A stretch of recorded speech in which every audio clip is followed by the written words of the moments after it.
Hello everyone! Sa videong ito, pag-uusapan natin ang point functions at ang ilan sa kanyang mga properties.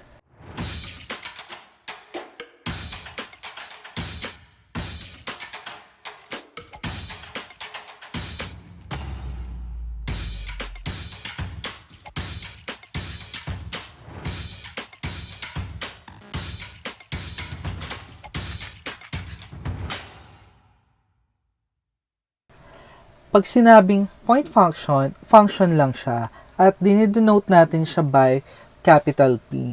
So dahil nga function siya, ang tanong, function siya from where to where? So function siya from the set of real numbers to this set.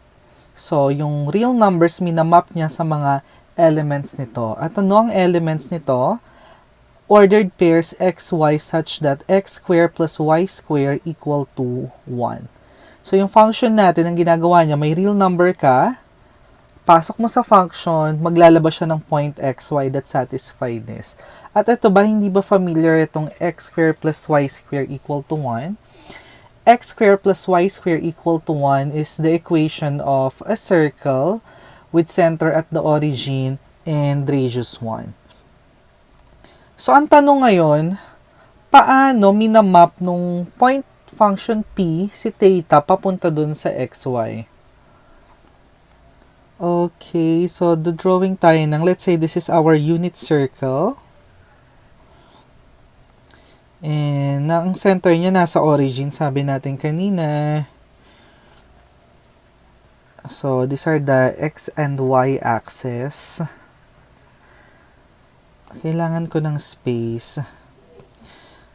So, ang tanong, paano mo minamap yung theta papunta xy? So, ganito. So, you have the unit circle, x squared plus y squared equal to 1. And then, ang gagawin mo, mag-introduce ka ng vertical line na dumadaan sa point na to, which is 1, 0. So, that is 1, 0. So, introduce tayo ng vertical line. Okay? Tapos itong vertical line na to, iisipin mo na siya yung theta axis. Number line lang siya na naka-vertical. And yung nasa taas is the positive theta axis. Sa ilalim is the negative theta axis. Tapos, paano mo ilolocate na? Yun nga yung tanong natin. So, ang gagawin mo, let's say you have theta, ilocate mo dito sa number line mo. So, let's say, etong violet ay si theta.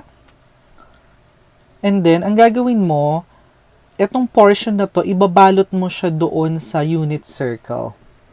So, parang somewhere andito siya, diba? Yan yun, kapag binalot mo itong portion na to sa unit circle.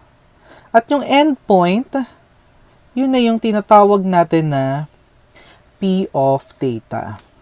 I-shade natin yun para feeling ko mas madali siyang makuha kapag shinade. So, that endpoint, yun na yung tinatawag nating P of theta. So, yung case na to is the case when theta is positive. Paano natin nalaman na theta is positive? Theta is positive kasi nasa positive theta axis siya. But when theta is negative, so, let me draw another graph. Copy, paste. Okay. So, kung theta natin ay negative, anong itsura nun? Okay. So, theta negative. So, yung theta mo nasa ilalim siya. And then, ganun din ulit. This segment, ibabalot mo doon sa unit circle. But in this direction naman. Pa-clockwise naman siya. So, kapag itong portion to, ibinalot mo sa unit circle, i-shade natin yun. Saan siya mapupunta? Mag-end siya somewhere here. So, ito na yung tinatawag nating P of theta. And that P of theta is a point. Nasa unit circle siya. So, ganyan yung pag-mamap niya. Okay? And kung nalilito kayo sa notation na to, pwede rin natin siyang isulat as P of theta equal to xy. So, yun yung ibig sabihin nito. minamap ni P si theta sa xy. You also write it that way. So, let us do some examples lang para magets natin siya.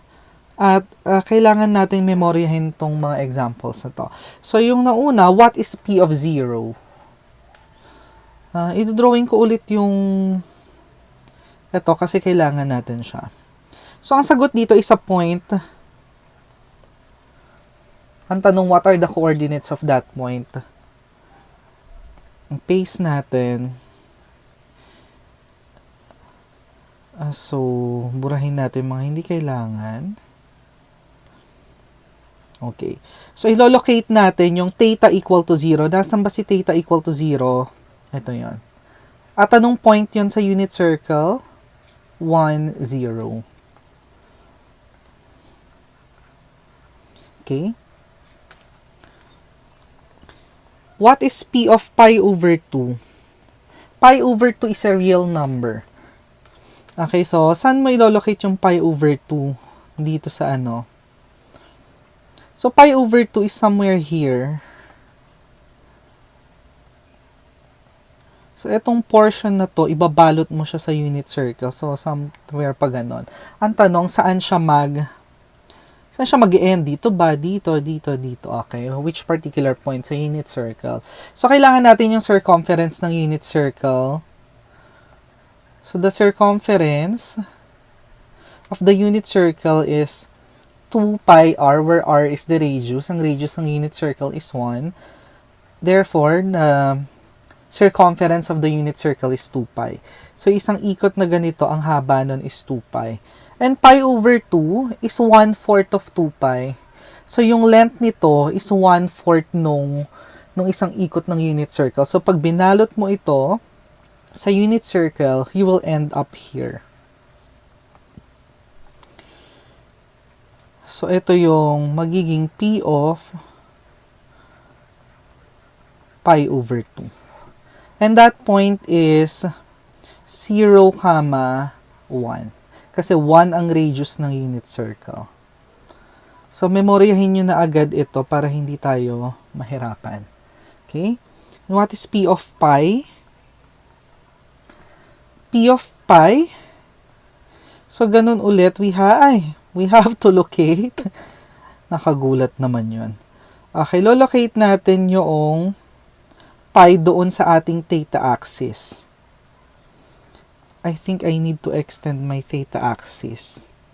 Okay, so extend natin yung theta axis natin. So, si pi mo, somewhere andito si pi. Tapos, itong portion na to, ibabalot mo ulit siya. Ang tanong na lang, yung endpoint na to, saan siya magta-touch doon sa unit circle? But pi is kalahati ng 2 pi. So, ito is kalahati ng 2 pi, which is the circumference of the unit circle. So, mag-e-end dito yung kapag binalot mo ito sa unit circle. So, therefore, this is P of pi. And the coordinates of that is negative 1, 0. And you can actually do the same for 3 pi over 2. Yung 3 pi over 2 somewhere, at dito siya mag-e-end. Okay? So, yun yung magiging image na, which is the point 0, negative 1.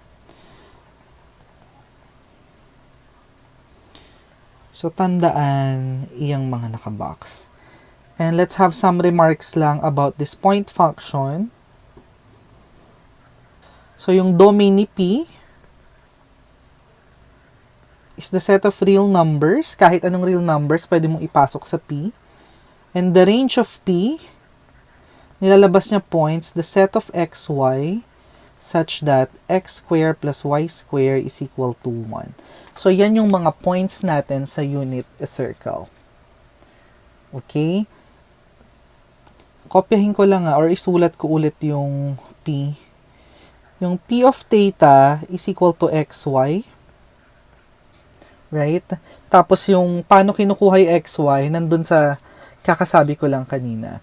Okay, so if you have P of theta equal to xy, yung x-coordinate ni P, yun na yung tinatawag nating cosine of theta.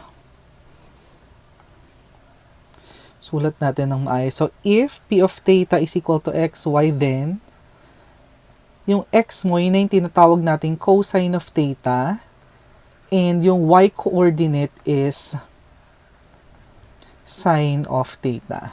So, para mas madaling maintindihan, kunin natin yung sa previous example. Ano sabi natin? P of pi is negative 1, 0.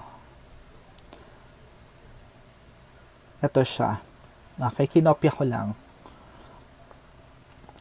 So, ibig sabihin, kung gagamitin natin to, cosine of pi is negative 1. Cosine of pi is negative 1 and sine of pi is 0. At itong sine at cosine functions na to, ito na yung dalawa sa mga circular functions na tinatawag natin. And sabi natin, itong xy na to, nasaan ba xy na yan? Sabi natin that xy is on the unit circle. Nandito siya. So this particular xy satisfies this equation. Meaning, cosine squared theta plus sine squared theta is equal to 1. Kasi yung x-coordinate mo dito is cosine, y coordinate mo is y. So remember this is very important. Gagamitin natin to until the end of trigonometry. And eto, yung P of theta, instead na nire-write ko siya na xy, ang ginagawa ko na lang na pagsulat sa kanya ay P of theta equal to cosine theta, comma sine of theta. Understood na yon. Okay? Tapos, second to the last remark na lang. So, the sine and cosine are functions. Kasi pareha lang ang domain and range ng cosine and sine. So, for domain and range ng sine at cosine function, so in the domain, any real number ang ipasok mo, and the range is negative 1 to 1. Okay? And then yung last remark, P of theta, pag nagdagdag ka ng 2 pi, you still get P of theta. Hindi nababago. Or kahit mag-subtract ka ng 2 pi. Or more generally,